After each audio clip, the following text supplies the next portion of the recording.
জন্য আর কালকে আর ভিডিওটা করলাম না কন্টিনিউ। এটা হচ্ছে পরের দিন সকালবেলার ভিডিও। দুদিন ধরে একটা ব্লগ করছি, বুঝতে পারো মনের মধ্যে দিয়ে কতটা পরিমাণে ঝড় তুফান গেলেই ভিডিও করার ইচ্ছা শক্তিটা কোথায় হারিয়ে যায়।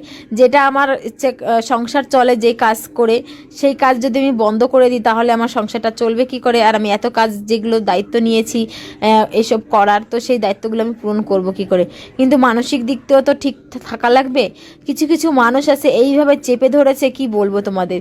তো যাই হোক, সেটা আমি পরে বলছি। তোমাদের দাদাভাই আজকে যেহেতু রবিবার সানডে, তো সের জন্য আমাদের চিকেন বা মাটন যাই হোক না কেন, আমাদের একটু রবিবার দিনটা একটু ভালো মন্দ খাওয়া হয় আর কি। যেহেতু আমার বরমশা সপ্তাহে একদিন বাড়ি থাকে, তো কিছু তো ভালো মন্দ খেতেই চাই বলো। তো সের জন্য চিকেন নিয়ে আসছিলো, তো চিকেন রান্না করব। আর হচ্ছে করব হচ্ছে চারু পানি, তেঁতুল দিয়ে টক রান্না করবো আর কি। চারু পানি, এই চারু পানি কিন্তু চিকেনের সাথে খেলে বা চিকেন মাটনের সাথে খেলে হজম শক্তিটা খুব ভালো হয়। আর যে দেখে তেল মশলার জিনিস বেশি খেলে কিন্তু অস্বস্তিকর হয়, সেই অস্বস্তিকর ভাবটা থাকে না। তো সেজন্য আমরা চিকেন হোক বা মটন হোক দুপুরবেলা যদি রান্না করি তাহলে কিন্তু আমরা একটু চারু পানি করি। তো যাই হোক, সেটা তো আমি পরে বলছি। যেটা বললাম যে মানসিক দিক দিয়ে অনেকটা অফ যাচ্ছে আমাদের।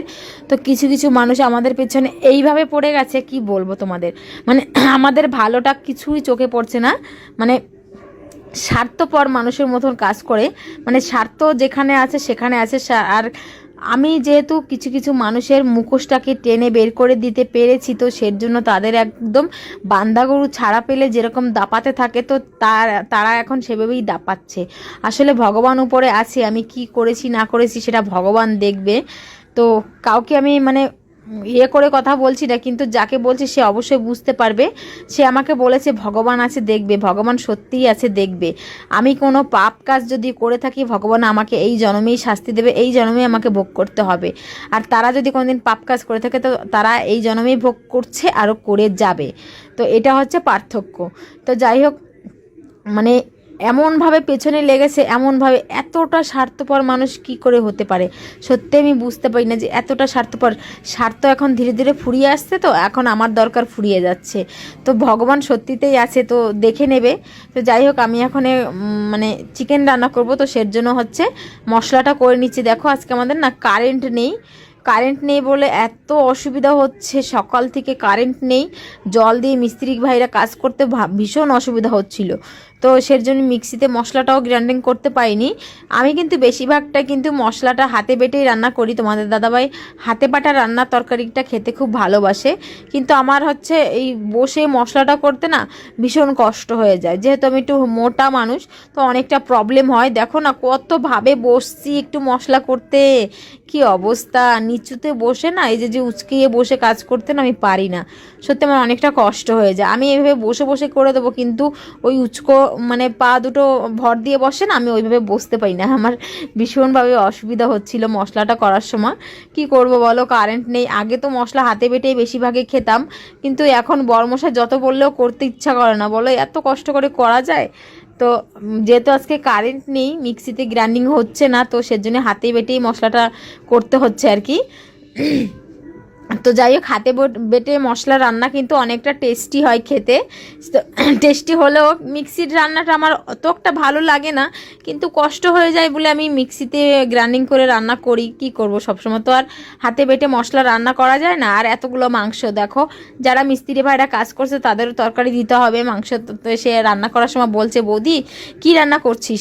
আমি বললাম যে চিকেন রান্না করব। তো বললো যে আমাদের একটু দিবি। তো যাই হোক, চিকেনটার পরিমাণটাও অনেকটা ছিল, তো সের জন্য মশলাটা করতে অনেকটা সময় লেগে গেছিলো। তো যাই হোক, একা হাতে কুটে বেটে বেছে রান্নাবান্না শুরু করে দিলাম। প্রথমে দেখতে পেলে একটু জিরা, শুকনো লঙ্কা, তেজপাতা দিয়ে দিলাম। দেওয়ার পরে একটুখানি আমি না তেলের উপরে চিনি দিই, এটা নাকি কালার ভালো হয়। এটা আমার বরের কাছ থেকে শেখা, আর আমার বর মশাই নাকি আমার শাশুড়ি মার কাছ থেকে শিখেছে। তো যাই হোক, সবসময়ের জন্য আমাকে বলে একটু চিকেন রান্না করার সময় তেলের উপরে একটু চিনি দিয়ে দেবে, কালারটা বলে সুন্দর কালার আসবে। তো সেরপর থেকে আমি ওইভাবেই রান্না করি। তো সত্যি ভালো কালার আসে আর কি। তারপরে দিয়ে দিলাম, দেখতে পেলে পেঁয়াজ দিয়ে দিয়েছি। এখন পেঁয়াজটা একটু গলবে, মানে নরম হবে, তার জন্য একটুখানি নুন দিয়ে দিলাম। আর এখানে ম্যারিনেট করে রেখেছি চিকেনটাকে। তখন দেখতে পেলে চিকেনটা আমি ম্যারিনেট করে রেখেছি সেই বাটা মশলা, হলদি, লঙ্কার গুঁড়ি, লবণ, জিরা, আদা, ধনার গুঁড়ি সব কিছু দিয়ে আমি কিন্তু মাংসটাকে ম্যারিনেট করে কিছুক্ষণ ঢেকে রেখেছিলাম। তারপরে অনেকক্ষণ পরে মশলা টশলা করে তারপরে রান্না করছি আর কি। ফার্স্টে নুন হলুদ দিয়ে ম্যারিনেট করে রেখেছিলাম একটু কাঁচা সরষের তেল দিয়ে। তারপরে কিন্তু মশলাটা করে নিয়ে মশলাটাও আমি মেখে বেশ কিছুক্ষণ রেখে দিয়েছিলাম। তারপরে এখন দেখো রান্না শুরু হয়ে গেছে। আমি এইভাবেই বেশিরভাগই রান্নাটা করি, হাতে মশলাটা চিকেন দিয়ে মানে ম্যারিনেট করে রেখে দিই। মশলাটা আমি ভেজে মানে তেলের উপরে ভেজে আমি মশলাটা একটু কমই করি। আমি বেশিরভাগই মাংসটাকে মানে একসাথে মিক্স মশলার সাথে মেখে কিছুক্ষণ রেখে দিই, তাহলে কিন্তু বেশ ভালো হয়। আমার ঘরে আজকে দই ছিল না, না হলে একটু যদি দই দেওয়া হয় তাহলে কিন্তু চিকেনে আরও একটু ভালো হয় খেতে। তো আমি আগের দিন একটা ভিডিও দিয়েছিলাম, মাছ কাটছিলাম, তো সেই ভিডিওটাতে বলেছে আমাকে যে নবরাত্রি লেগে গেছে। আমাকে একটা হিন্দুস্তানি ভাই মানে যাই হোক হিন্দিতে একটা কমেন্ট করেছিল নবরাত্রি লেগে গেছে, এখনও মাছ মাছলি খায় তাই বললো। তো যাই হোক দেখো নবরাত্রি তো লেগে গেছে, কিন্তু আমরা তো নবরাত্রি করি না, তো সেই জন্য আমাদের খাই।